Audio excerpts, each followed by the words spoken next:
Hi friends, welcome to TechTouch channel. Today I am going to show you in this video how to insert or type degree symbol in MS Word with keyboard shortcut key. So before start the video, please subscribe my channel for more latest video. Guys, if you also insert degree symbol with using keyboard shortcut key, then I will show you how to do this. First of all, open your MS Word, then hold Alt key, then type 0176. You can see here degree symbol has been inserted. I'll show you one more time.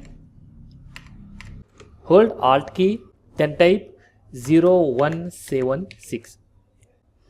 That's it guys. So in this you type or insert degree symbol in MS Word with using keyboard shortcut key. Thanks for watching friends. Hope you like this video. If you like this video, please like, share and don't forget to subscribe my channel.